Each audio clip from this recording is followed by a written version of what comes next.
A life-sized replica of the bridge and conning tower of a Second World War German U-boat sits on the front lawn of a rural Duncan home. This bizarre sight is the undertaking of two retired sailors who share a deep love of military history, especially the Battle of Atlantic. U-boat 889 is the newest exhibit in Duncan's Battle of Atlantic Museum. I suggested that if he put in a foundation, I would build a full-size bridge of a U-boat.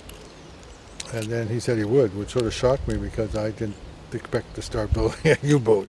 Since the German military burnt all their data and destroyed all the U-boats at the end of the war, there were no detailed drawings for Weber to go by. He had to use photos, and it took him 9 months of collecting information, verifying dimensions, and even included a research trip to Germany.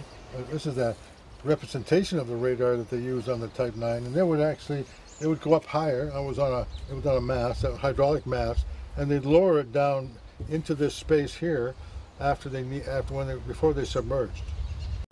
The construction of U-boat 889 took 3 months and about 160 hours, costing $4,000. U-boat 889 was surrendered to the Canadians during the war, and then in January 1947 it went to the U.S. Navy, where it was evaluated and scuttled. This is the periscope supports, and there was 2 periscopes, one here, one there, and they were 7-inch diameter, and they went up about 15 feet.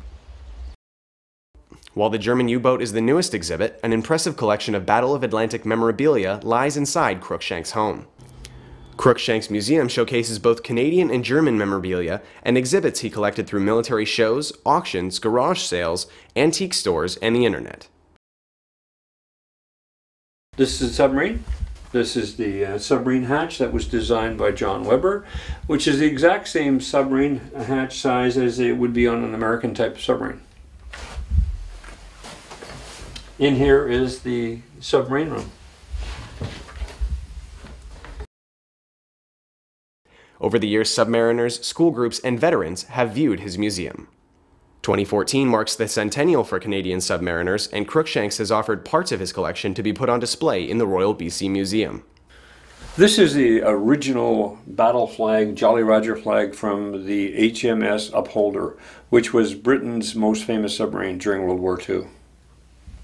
The periscope handle from the HMCS Grills, one of our first American submarines we used on the West Coast. The first watch officer's dagger from the U-190. The U-190 is the submarine that sank the HMCS Esquimalt. My collection is showing both sides. Firstly, the German side, German flare pistol, and the British-Canadian flare pistol. He's also looking to expand and will gladly take donations of military memorabilia to add to his museum. To visit the Battle of Atlantic Museum, go to his website and email him to set up an appointment.